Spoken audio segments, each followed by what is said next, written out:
Hello everyone. बच्चों, आपके screen पर जो है अभी आपको जो टॉपिक दिख रहा है elongation and energy store in rod, इस पर हम लोग डिस्कशन करेंगे। इलास्टिसिटी का एक टॉपिक है जो कि बहुत डिटेल में डिस्कस नहीं किया जाता है, तो हमने सोचा कि आज इस पर हम लोग बात कर लेते हैं और एक बढ़िया सा क्वेश्चन भी कर लेंगे।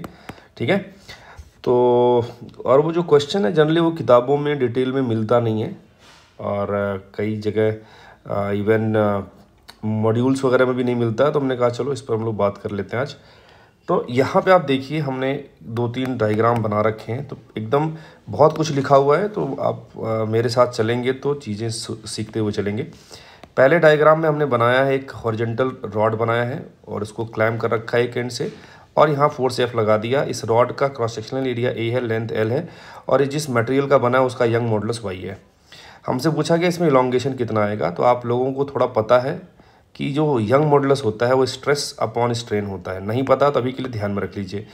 बेसिकली ये जो स्ट्रेस है ये लॉन्गिट्यूडनल स्ट्रेस है और ये स्ट्रेन भी लॉन्गिट्यूडनल स्ट्रेन होता है ना। इस स्ट्रेस को वैसे लॉन्गिट्यूडनल की बजाय नॉर्मल स्ट्रेस बोलना ज़्यादा सही है।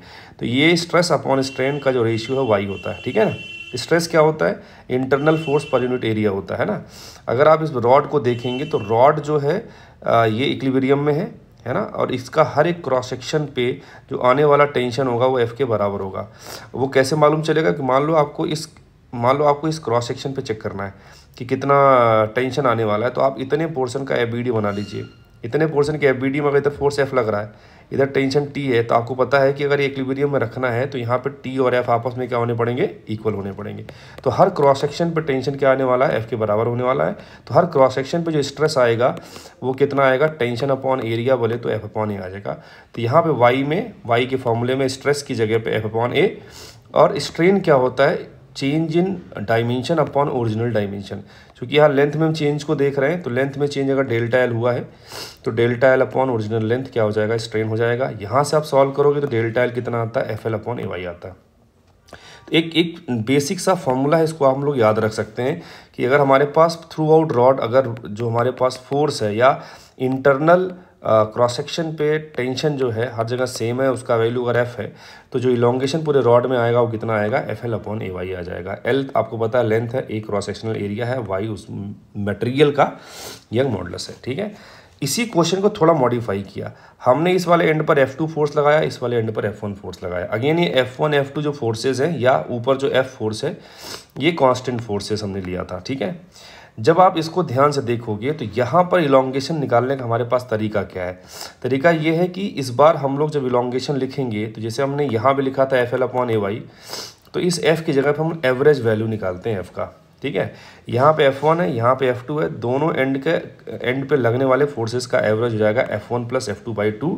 ये एवरेज फोर्स हो गया इंटू लेंथ अपॉन AY। ठीक है, ये टोटल इलोंगेशन इस रॉड में आ गया। हमने कहा ठीक है सर। फिर किसी ने कहा कि सर थर्ड वाले केस को जरा गौर से देखो, यहाँ पे F2 की डायरेक्शन ये है, F1 की डायरेक्शन A है, तो दोनों सेम डायरेक्शन में लग रहे हैं, जबकि ऊपर वाले एग्जाम्पल में हमने डायरेक्शन देखा दोनों अपोजिट हैं। और यहाँ पे जब आप करने जाओगे और आपको मान लो किसी ने बोल दिया है यहाँ पे कि जो F2 की वैल्यू है वो F1 से ज़्यादा है। ठीक है, तो हमसे पूछा गया भाई इलोंगेशन कितना होगा, तो मैंने इलोंगेशन में क्या लिखा आप देखें, F2 माइनस F1/2, ये एवरेज फोर्स हो गया L अपॉन AY।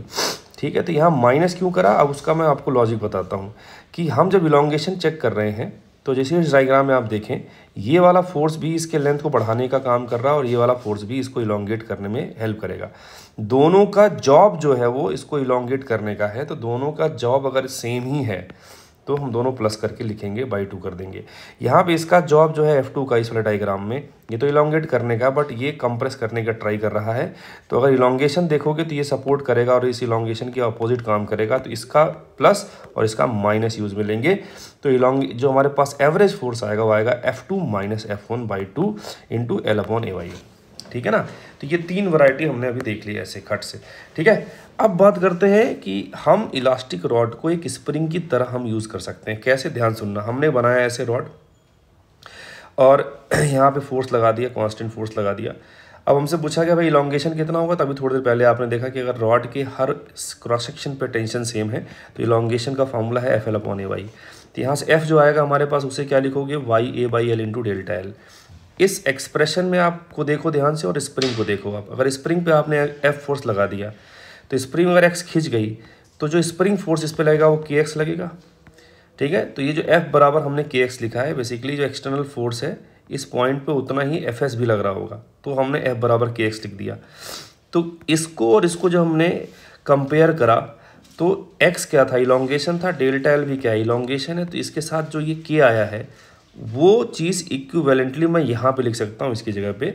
तो हमने कहा कि रॉड को एक स्प्रिंग की तरह अगर मैं देखूं तो उस स्प्रिंग का जो स्प्रिंग कांस्टेंट आएगा वो वाई ए बाई एल आ जाएगा। ठीक है ना। जैसे ही मैंने ये देखा उसके बाद हमने कहा चलो energy stored in elastic rod देखते हैं, अगर यूनिफॉर्म स्ट्रेस है तो वही वाला केस यहाँ फिर से बना लिया। आपको पता है कि अगर आपके पास कोई स्प्रिंग है, अगर आपने उसके नेचुरल लेंथ से एक्स अमाउंट खींच दिया तो उसमें जो स्टोर एनर्जी होती है वो होती है हाफ के एक्स स्क्वायर। मैंने वही फॉर्मेट में यहाँ लिखा है हाफ के, और जो आपने इलॉन्गेशन करा है वो डेल्टा एल है, तो डेल्टा एल का स्क्वायर हो गया। के का वैल्यू हमारे पास वाई ए बाई एल है और ये डेल्टा एल का स्क्वायर था। मैंने एल से मल्टीप्लाई करा, डिवाइड करा एक्सप्रेशन को, तो कोई फर्क तो ऐसे भी नहीं पड़ेगा। डेल्टा एल बाई एल का होल स्क्वायर यहाँ बन रहा है जो कि स्ट्रेन का स्क्वायर हो जाएगा, और ये जो ए है इसके साथ लग के ये वॉल्यूम बना लेगा। तो हमारे पास एक्सप्रेशन आया जो टोटल स्टोर एनर्जी है half young modulus into strain का स्क्वायर। ये जो सिंबल है एप्सिलॉन ये स्ट्रेन को रिप्रेजेंट करता है, तो स्ट्रेन का स्क्वायर इनटू वॉल्यूम। तो एनर्जी पर यूनिट वॉल्यूम जो आएगा, एनर्जी अपॉन वॉल्यूम, उसको हम लोग कहते हैं एनर्जी डेंसिटी। क्या कहते हैं इसको, एनर्जी डेंसिटी। इसी को हम लोग strain energy per unit volume भी कहते हैं। खैर, तो ये कितना आएगा हाफ वाई एप्सिलॉन स्क्वायर, और आप इसी वाई को अगर आप स्ट्रेस अपॉन एप्सिलॉन लिखेंगे स्ट्रेन, तो एक स्ट्रेन से एक स्ट्रेन जाएगा, तो हमारे पास उसको रिप्रेजेंट करने का ये भी तरीका है 1/2 sigma into epsilon not. Sigma stress है और एप्सिलॉन स्ट्रेन है। तो आई होप ये वाला पेज आपको पूरा क्लियर होगा। ठीक है ना। ये फॉर्मूला हमने तब लगाया है जब आपका स्ट्रेस थ्रू आउट क्या है, सेम है। बट अगर मान लो कभी आपको कोई ऐसा क्वेश्चन मिल जाए जिसमें स्ट्रेस थ्रू आउट रॉड या थ्रू आउट लेंथ सेम नहीं है, तो हम क्या करेंगे, छोटे से एलिमेंट में पहले हम ये जो डी यू है उसे कैलकुलेट करेंगे और फिर उसे क्या करेंगे, इंटीग्रेशन करके आंसर निकालेंगे। ठीक है ना। तो अब जो है हमारा अगला क्वेश्चन इसी पर बेस्ड है, बहुत बढ़िया क्वेश्चन है। एक बार पहले देखते हैं क्या है। हमने क्वेश्चन लिखा what is strained energy stored under its own wait.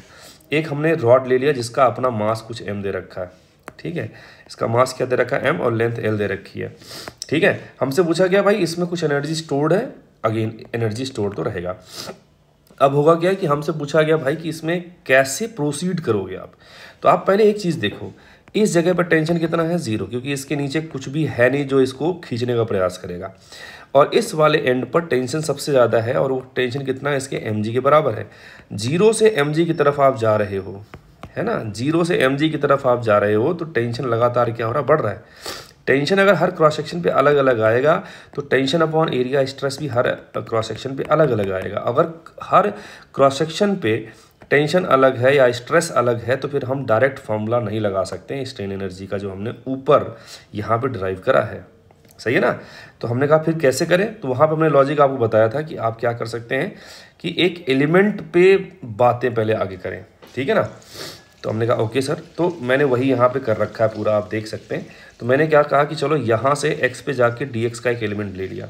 ठीक है, इस dx के एलिमेंट पे हमने कहा strain energy per unit volume क्या लिखेंगे, तो आएगा sigma x square upon 2y। ये कैसे आया होगा, इधर देखिएगा आप लोग, यहाँ पर हमने कहा कि अगर मैं इस एप्सिलॉन को अगर मुझे हटाना है तो y बराबर क्या लिखते हो, सिग्मा अपॉन एप्सिलॉन। तो एप्सिलॉन क्या हो जाएगा, y बाई सिग्मा, है ना। ऐसे इस वैल्यू को उठा के अगर आप यहाँ पे रख दोगे तो आपको यही वैल्यू मिल जाएगी जो मैंने यहाँ पे लिखा हुआ है। ठीक है ना। तो ये हमारे पास छोटे से एलिमेंट पे, है ना, पर यूनिट वॉल्यूम बेसिस पे जो एनर्जी है वो हमने लिख दिया। ठीक है, 1/2 सिग्मा स्क्वायर अपॉन वाई। ठीक है, अब ये सिग्मा क्या लिखोगे, इस वाले जगह पे स्ट्रेस लिखना है। तो स्ट्रेस कैसे आएगा, यहाँ का टेंशन अपॉन यहाँ का एरिया। तो आप ऊपर जाओगे तो यहाँ पे टेंशन के लिए आपको देखना पड़ेगा, अगर आप इसकी एफबीडी बनाओ तो इसके एफबीडी में इसका जो भी mg आएगा वो लगेगा और यहाँ पे टेंशन आएगा। क्योंकि इक्विलिब्रियम में तो ये टेंशन mg को बैलेंस करेगा। m क्या लिखोगे, इतने हिस्से का मास कैसे लिखोगे, m मास में l लेंथ में m मास है, तो x लेंथ में कितना मास आएगा, इतना आएगा। तो ये मास इंटू जी कर दिया। तो टेंशन की वैल्यू हमने यहाँ पे लिख दी है m/l x इंटू जी, सही बात है ना। तो उस टेंशन को हमने यहाँ पे रख दिया, ठीक है। mg/l इंटू एक्स ये हो गया आपका, है ना, ये हो गया आपका टेंशन। इसका स्क्वायर कर दिया अपॉन में एरिया का स्क्वायर कर दिया, तो ये पूरी चीज़ स्ट्रेस का स्क्वायर हो गया अपॉन 1/2y, ठीक है। अब हमने कहा कि सर ये है एनर्जी पर यूनिट वॉल्यूम, तो एनर्जी कितना है उस एलिमेंट में स्टोर होगा, तो आप कहोगे वो एनर्जी पर यूनिट वॉल्यूम को वॉल्यूम ऑफ द एलिमेंट से मल्टीप्लाई कर दो। तो ये पूरी चीज़ U थी और ये उसका वॉल्यूम था, मल्टीप्लाई कर दिया। एक ए ने ए को उड़ा दिया, हमारे पास ये एनर्जी स्टोर्ड आ गया है छोटे से dx वॉल्यूम में, ठीक है ना। बस जैसे ये मिला हमने क्या कर दिया, उसे इंटीग्रेट कर दिया। इंटीग्रेट करा, हमने सॉल्व करा, हमारे पास ये आया। आप देख सकते हैं सोल्यूशन ये पूरा, ठीक। अब यहाँ पर बहुत इंपॉर्टेंट चीज़ है, किसी ने हमसे ये पूछा कि सर ये जो हमारे पास ये रॉड है, इस रॉड के पोटेंशियल एनर्जी में कितना चेंज आएगा। अच्छा वो क्यों आया, तो पहला तो लॉजिक आप ये लगा लो कि रॉड थोड़ी सी लेंथ बढ़ गया उसका, है ना। तो सेंटर ऑफ मास से अगर तुम सोचोगे तो सेंटर ऑफ मास थोड़ा नीचे आ गया होगा, तो लोग इस तरीके से सोचते हैं। बट आप यहाँ पे एक चीज़ समझना कि सेंटर ऑफ मास जो है निकालना थोड़ा हमारे लिए यहाँ पे आसान नहीं रह जाएगा, क्योंकि जब इसमें इलोंगेशन आता है तो हर क्रॉस सेक्शन पे या हर एलिमेंट जो आएगा यहाँ पे, भले आप सेम लेंथ के एलिमेंट ले लो dx, सब पे टेंशन अलग होने की वजह से सबका इलोंगेशन जो आएगा वो अलग अलग आएगा। तो ये रॉड आफ्टर इलोंगेशन जो भी नेट इलोंगेशन आएगा, ये रॉड यूनिफॉर्म रॉड नहीं रह जाएगी, नॉन यूनिफॉर्म रॉड हो जाएगी। तो सेंटर ऑफ मास आपको ऐसे नहीं मिलेगा। तो हम क्या करते हैं, इसको तरीका क्या है कि पोटेंशियल एनर्जी में चेंज कैसे निकाला जाए। तो हम क्या करेंगे, बहुत ध्यान सुनना भैया, कि एक छोटा सा कोई एलिमेंट ले लो एक्स पे जाके dx का, ये देखो कि इस छोटे से एलिमेंट का कितना शिफ्ट हुआ है उसके ओरिजिनल पोजीशन से जब इसमें इलोंगेशन कंप्लीट हो गया, ठीक है। तो आप कहोगे कि सर कि इसमें अगर शिफ्ट देखना है तो यहाँ से लेके ए से लेके पी तक में जितने भी एलिमेंट आएंगे सभी में इलोंगेशन को ऐड करोगे तब जाके आपको इसमें टोटल शिफ्ट मिलेगा। हमने कहा बिल्कुल सही बात है, वही चीज़ मैंने यहाँ पर लिखा हुआ है, आप पढ़ सकते हैं वीडियो पॉज करके, ठीक है। तो मैंने कहा कि जो भी इलोंगेशन एक्स में आया है ना, वो मैं कैसे निकालूंगा। तो इलोंगेशन निकालने का क्या तरीका वो ध्यान सुनिएगा। तो वो हमने पहले देख लिया था कि अगर मुझे इतने हिस्से में इलोंगेशन निकालना है तो इस हिस्से के दोनों एंड पर फोर्सेस का एवरेज निकालूंगा, उस इंटू लेंथ अपॉन ए इंटू वाई कर दूंगा। मैंने बेटा वही करा है। यहाँ पे हमारे पास टेंशन कितना है mg, यहाँ पे टेंशन तुमने ऊपर देखा था कितना आया था, यहाँ पे लिखा हुआ है m, है ना, m/l इंटू एक्स इंटू जी था, ठीक है। वो दोनों मैंने यहाँ पे लिख दिया।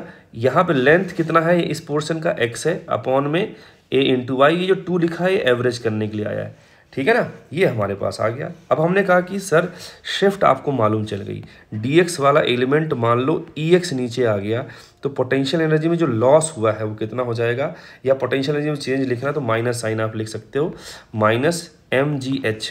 तो ये ex हो गया शिफ्ट, g इसका मास हमने dm ले लिया, dm क्या लिखा हमने, लैम्डा dx, बाकी ex ऊपर से उठा के रख दिया, ये g हो गया।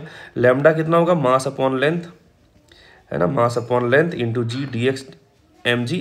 अब इसके बाद का जो भी है ना, इसको बस मैंने इंटीग्रेशन करा, मैथ्स के साथ हमने सारा डील करा है, ये पूरा आप देख सकते हैं। हमने जब सॉल्व करा हमारे पास ये रिजल्ट आया, ठीक है। तो माइनस साइन हमें ये बताता है कि इसमें लॉस हुआ है। तो अगर लॉस इन पोटेंशियल एनर्जी आप देखोगे तो कितना निकल के आएगा, m² g²l/3ay। इस रिजल्ट को देखो, और ये जो रिजल्ट हमने यहाँ पे निकाला था, ये रिजल्ट इसका जस्ट डबल करोगे आप, डबल करोगे तो नीचे 3 बचेगा, इसका जस्ट जो डबल आया है ना वही ये वैल्यू आया है। इसका मतलब ये जो लॉस इन पोटेंशियल एनर्जी आया, ग्रेविटेशनल पोटेंशियल एनर्जी, बेसिकली आप इसको ऐसे भी ले सकते थे, वर्क डन बाई ग्रेविटी, है ना। तो वर्क डन बाई ग्रेविटी 2 जगह पे गया है, एक तो क्या हुआ, स्ट्रेन एनर्जी में स्टोर हुआ है, और एक जगह बाकी एनर्जी कहाँ गया होगा, हीट लॉस में गया होगा। बात समझ में आया क्या। तो इसने जो काम किया उसका आधा हिस्सा स्ट्रेन एनर्जी में खर्च हुआ और आधा हिस्सा कहाँ चला गया, हीट लॉस में चला गया, ठीक है ना। इसलिए आप इसका ये वाला जो वैल्यू आया जस्ट डबल था स्ट्रेन एनर्जी स्टोर वैल्यू का। बात ही क्लियर है क्या। तो ये हो गया। तो हीट लॉस में भी इसका आधा करोगे उतना एनर्जी कहाँ चला जाएगा, हीट लॉस में चला जाएगा। तो सारी बातें मैंने यहाँ लिख रखी हैं। आई होप आपको सारी बातें समझ में आई होंगी, है ना। तो ठीक है, मिलते हैं अगली वीडियो में। Bye bye, see you.